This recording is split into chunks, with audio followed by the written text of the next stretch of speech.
Welcome to Hard Talk. I'm Stephen Sacker, and today I'm in Paris as France gears up for a presidential election in the spring, which will test the level of anger and frustration in this country. The incumbent, Emmanuel Macron, looks pretty much certain to be a candidate, and he's well placed to make it into the second round runoff. Who will join him there? Well, my guest today is the long-time dominant figure in far-right politics, Marine Le Pen. This will be her third bid for the presidency. In recent years, she's tried to detoxify her political brand. But has the strategy worked?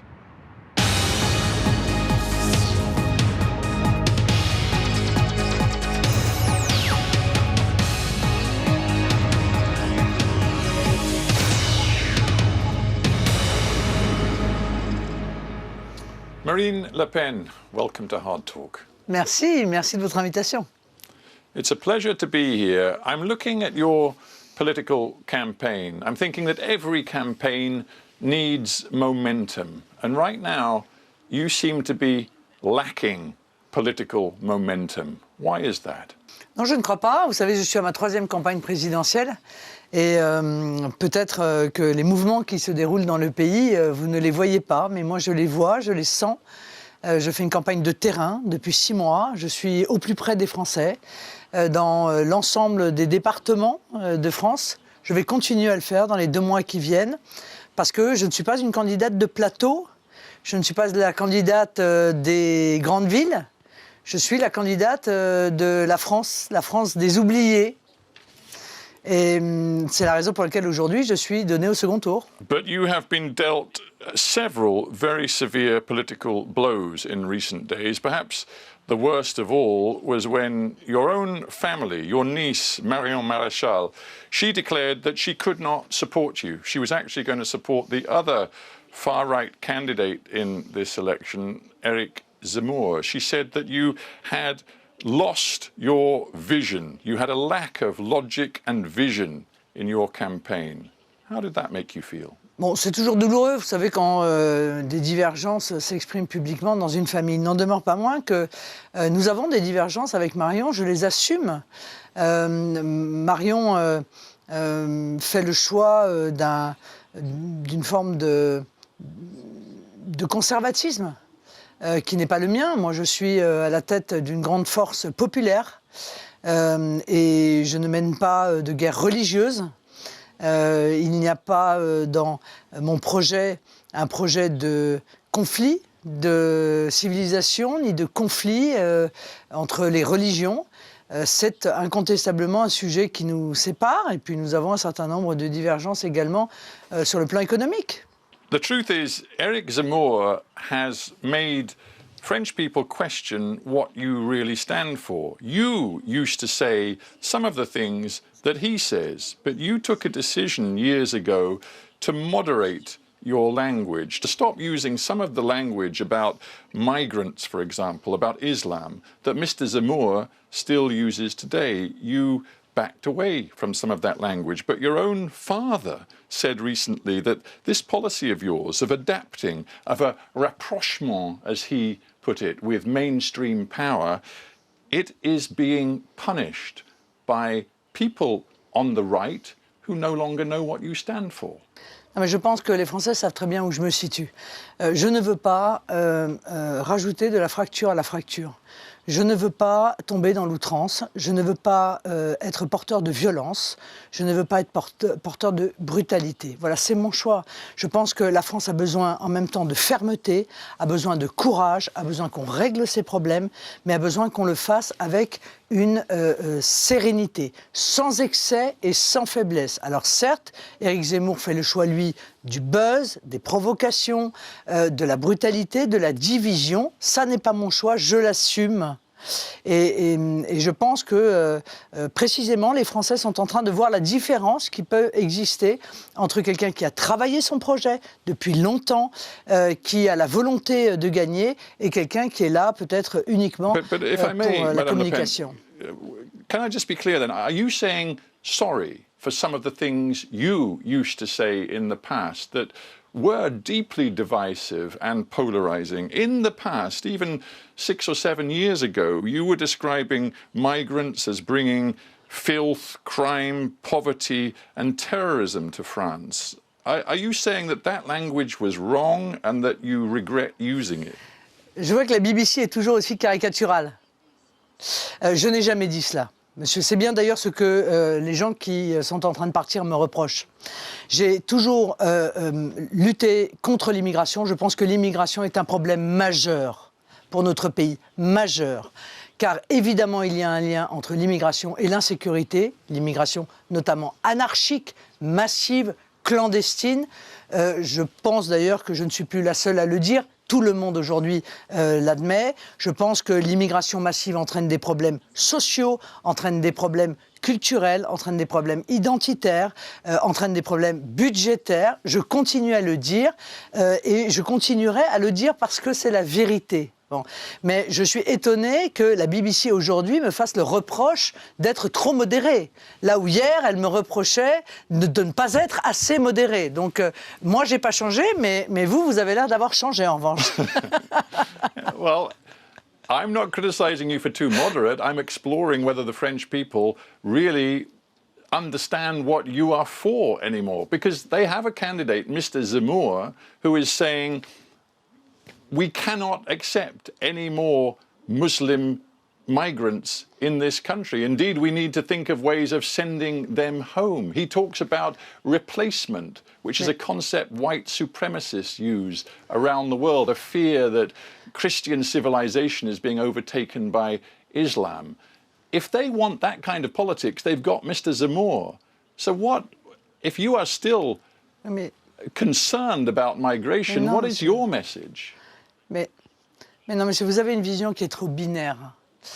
On peut parfaitement être opposé à l'immigration parce que, objectivement, l'immigration massive pose des problèmes qui sont des problèmes majeurs au pays, sans avoir une vision qui soit une vision raciale, qui soit une vision religieuse.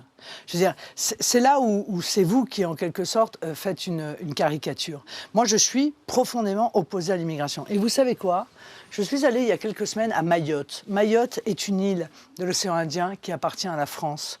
Je fais là-bas 45% au premier tour, 45% aux élections européennes. Car les gens n'en peuvent plus de l'immigration et des conséquences de l'immigration clandestine dans leur île. Et monsieur, tous ces habitants sont noirs et musulmans. Voilà. Peut-être ceci vous permet de comprendre que l'on peut être opposé à l'immigration sans avoir, encore une fois, cette tonalité raciale ou cette tonalité religieuse. Moi, je ne mène pas de guerre de religion. Your message generally seems to be one of a failing France, a France that is deeply divided, where the economy is suffering, where globalization is destroying the livelihoods of the French people. Look at the truth. Look at the fact that over the past year, the French economy has grown at 7%, an extraordinary figure. Unemployment is down, the best figures since 2012. President Macron, if he chooses to run again, as we know he will have a strong economic story to tell the French people. And all of the polls say that right now, the French people are much more concerned about the future of the economy than they are about your issue that we've already discussed, immigration. Vous avez mal suivi ma campagne, car j'ai démarré ma campagne précisément sur les problématiques du pouvoir d'achat. Et donc, j'ai fait toute une série de propositions pour pouvoir rendre leur argent aux Français alors qu'ils sont effectivement dans une situation économique très difficile. Les éléments que vous donnez sont factuellement faux, monsieur. Je suis désolé de vous le dire, et de vous le dire aussi peut-être brutalement, mais la vérité est la vérité. Nous avons une croissance de 7% cette année, mais nous avons eu une perte de croissance de 8,5% l'année dernière. Donc nous n'avons même pas réussi à rattraper les moins 8,5% de croissance de l'année dernière. Donc on ne peut pas dire que ce soit des résultats qui soient extraordinaires. Deuxièmement, concernant le chômage, là encore vous vous trompez, car les chômeurs en France sont divisés en 3 catégories, A, B, C, qui permettent d'ailleurs toutes les manœuvres statistiques, mais il n'en demeure pas moins que sur l'ensemble des catégories de chômeurs, il y a plus de chômeurs aujourd'hui qu'il n'y en avait en juin 2017 quand Emmanuel Macron a été élu. I asked you earlier whether you felt you'd made mistakes in the past, whether you were sorry for some of the things you'd said in the past. Do you regret that you, in previous campaigns, embraced the idea of what we in English called Frexit, France leaving the European Union? That was one of your headline policies. You've now abandoned it. Is that because you realize you were just wrong? Non, c'est parce que l'Union européenne a changé complètement. C'est d'ailleurs dommage que la Grande-Bretagne ne soit pas restée pour nous aider à mener le combat qui permettrait de transformer l'Union européenne en Europe des nations. L'Union européenne a quasiment abandonné une partie majeure de ses dogmes. On n'entend plus parler des critères de Maastricht, heureusement d'ailleurs, hein, vu les résultats des différents pays dans l'Union européenne.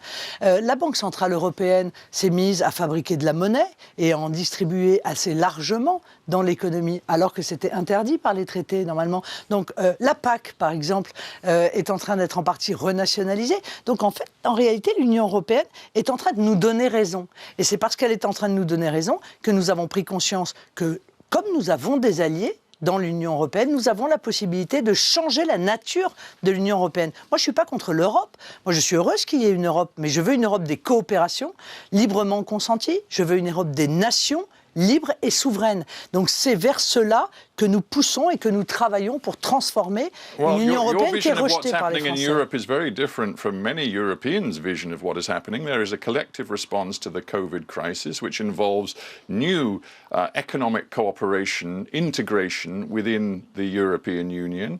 We see a desire in many countries, including on the behalf of your government, for greater security integration in Europe. And we see, according to a host of opinion surveys, that the approval rating of the performance of the European Union has risen in many European nations, including France. So you, with your vision of where Europe is going, are still out of step with the people. Mais, pardon, monsieur, mais dans quel monde vivez-vous ? Parce que moi, je vis dans mon pays, que je crois connaître assez bien. Et je pense que la France n'a jamais été aussi eurosceptique qu'aujourd'hui.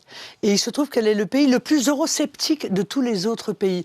Mais peut-être parce que c'est aussi la France qui paye le plus à l'Union européenne et qui a la contribution nette la plus importante à l'Union européenne. Mais quand vous me dites que les Français sont heureux de la manière dont l'Union européenne a géré le Covid, permettez-moi de vous dire que je ne peux que sourire à cette déclaration qui est, là encore, totalement fausse. Les Français ont bien pris conscience que l'Union européenne avait été incapable de tout dans cette crise, nous a obligés à laisser ouvertes nos frontières, alors même que, évidemment, la première des choses qu'on fait dans un cas de pandémie, c'est de maîtriser les frontières pour éviter la circulation du virus. La seule chose qu'a réussi à faire l'Union européenne, c'est nous apprendre à nous laver les mains avec la petite vidéo de Madame von der Leyen, et deuxièmement, acheter à des prix qui sont prohibitifs les vaccins Pfizer, sans même qu'on sache d'ailleurs quelles sont les conditions précises du contrat. Donc non, l'Union européenne a été en dessous de tout dans ce domaine. Isn't the truth, and I sense it in your answer, isn't the truth that if Marine Le Pen were to be president of France, France would be at war with the Brussels institutions the whole of the time? Your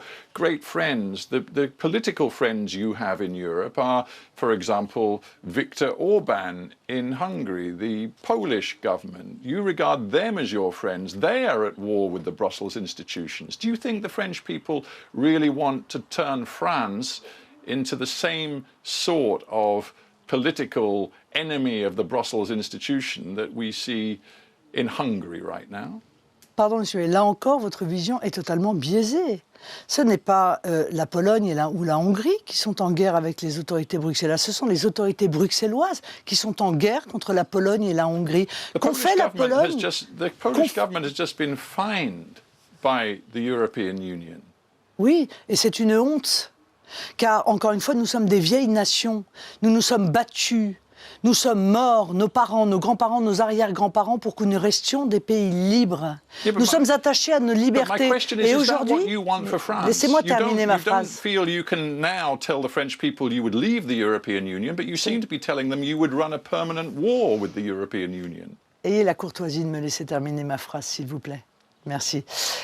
Par conséquent, c'est parce qu'ils défendent la liberté de leur peuple, et notamment la supériorité de leur constitution, qui est la loi suprême des peuples, face aux volontés hégémoniques quand même de l'Union européenne, que la Pologne et la Hongrie sont attaquées, menacées, sont victimes de chantage de la part de l'Union européenne. C'est inadmissible. Let's talk about the vision you have for France. And I come back to your friends. Viktor Orban talks of illiberal democracy. He has expressed great admiration for authoritarian systems that we see in Russia, in China, in Turkey as well. Joe Biden said during his election campaign that he thought Orban was running a totalitarian-style regime. Now, you're great friends with Viktor Orban. Your campaign has just taken millions of euros in loans from a Hungarian financial institution, just as actually back in 2014 you took a lot of money from a Russian financial institution. It seems both your political sympathies and your financial support comes from regimes which, to many in France, look authoritarian. Do you think that works for you politically? Vous êtes merveilleux. Même en France, des comme vous, il n'en existe plus. Pardon, mais bon, la Hongrie est une démocratie, monsieur. Il y a des élections qui vont d'ailleurs avoir lieu, je crois, une semaine avant les élections françaises. Monsieur Orban, il a été élu par le peuple. Is it the kind of democracy you want to see in France? Mais monsieur, quel est votre type de démocratie? Le type de démocratie, c'est quand le peuple a le droit de voter pour s'élire un dirigeant. Voilà, c'est ça la démocratie. C'est pas uniquement ceux que vous appréciez qui ont le droit d'être élus. Vous voyez, la démocratie, c'est ça. Have you looked, for example, at the freedom of the media Donc laissez-moi terminer. La liberté le peuple hongrois s'est choisi un dirigeant. Viktor Orban dirige la Hongrie, il faut bien le dire, plutôt bien. Il y a plus de liberté de la presse probablement en Hongrie qu'il n'y en a en l'espèce en France, voyez-vous. Ça, c'est déjà la première des choses. Oui, je le crois, oui. Oui, je le crois. Deuxièmement, la preuve d'ailleurs, il y a beaucoup de journaux hongrois qui disent beaucoup de mal de M. Orban, qui a un candidat d'ailleurs commun face à lui, qui s'exprime dans les journaux. Donc je pense qu'il faut arrêter de raconter n'importe quoi aux gens. Deuxièmement, j'ai cherché indéfiniment une banque française pour me prêter de l'argent, argent que je restitue à la fin de la campagne, puisque c'est de l'argent pour la campagne présidentielle. J'ai cherché dans toute l'Europe. Je n'en ai trouvé aucune. Voilà. Il se trouve que j'en ai trouvé une. Je suis très contente, voyez-vous, d'avoir trouvé un prêt auprès d'une banque et je me moque totalement de la nationalité de cette banque. Maintenant, si encore une fois vous avez une autre banque que vous connaissez et qui accepte de me prêter l'argent pour ma présidentielle, donnez-moi vite ses coordonnées. You're still, as a party, repaying the loan you took from Russia in 2014. So let me talk a little bit more about your relationship with Putin. First of all, you regard Putin as a friend, don't you? A man that you have great sympathy for. Monsieur, je ne sais pas quelle vision vous avez de la géopolitique, mais moi, j'envisage d'être présidente de la République française. Et je sais très bien que dans le domaine géopolitique, on n'a pas d'amis, on a des alliés. Donc, nous avons des alliés. Je pense que c'est une erreur d'avoir mené une guerre froide à l'égard de Vladimir Poutine, en le jetant par ailleurs entre les bras de la Chine, créant ainsi une sorte d'empire qui n'est pas obligatoirement dans l'intérêt des pays européens. Donc je pense qu'on aurait dû continuer à avoir des relations diplomatiques et des relations culturelles et des relations économiques avec Vladimir Poutine, tout en restant, c'est le souhait que j'ai pour la France, à équidistance entre les États-Unis et la Russie. Il y a aussi la Chine, ce sont des grandes nations dont il faut évidemment tenir compte. Let me be specific. You say countries have interests. I understand that. But let's just look at what the French people could expect in foreign policy terms from Marine Le Pen. You've said quite openly, Berlin, I'm quoting you, Berlin is not the right partner for Paris in terms of driving forward a European agenda. You have said that it would be absolutely wrong for the United States and Western partners to impose sanctions, more sanctions on Russia. You say it would be absolutely wrong for the United States to pressure NATO to bring Ukraine into NATO. You say Ukraine has no place inside NATO. Seems to me, in this current crisis we see in Ukraine, you are quite clearly on the side of Vladimir Putin. Non, monsieur, je prends en quelque sorte le parti de la paix. Je préfère que les États-Unis ne fassent pas monter les tensions dans un pays qui est un pays à proximité de la France. Il s'avère que, historiquement, une forme d'accord, certes informel, mais qui a été respecté pendant des décennies, voulait que l'OTAN n'installe pas, en réalité, de forces militaires à la frontière de la Russie. Ça a tenu. Et ça a plutôt contribué à la paix. Aujourd'hui, les États-Unis poussent l'Ukraine à entrer dans l'OTAN, avec l'ambition de pouvoir mettre des forces armées à la frontière russe. Donc les Russes, évidemment, répliquent en mettant des forces eux-mêmes à leurs frontières. Donc tout ça, c'est une forme de guerre psychologique de dissuasion. Je voudrais éviter cela. C'est aussi simple que ça. Quant aux sanctions, pardonnez-moi, mais les Français... So you think that Vladimir Putin is only practicing deterrence? What if Russian forces move across the border? What if there is actually an invasion of Ukraine beyond what we've already seen in the Donbass? What if Russian forces make a major military incursion into Ukraine? Would you still say that the West should not impose sanctions on Russia? Mais monsieur, je défends la souveraineté de la France. Et en défendant la souveraineté de la France et l'intégrité territoriale de la France, je défends la souveraineté de tous les pays. Donc, je défends la souveraineté de l'Ukraine. Mais à la différence de vous, je ne crois pas du tout que la Russie ait le souhait d'envahir l'Ukraine. My question is the same one.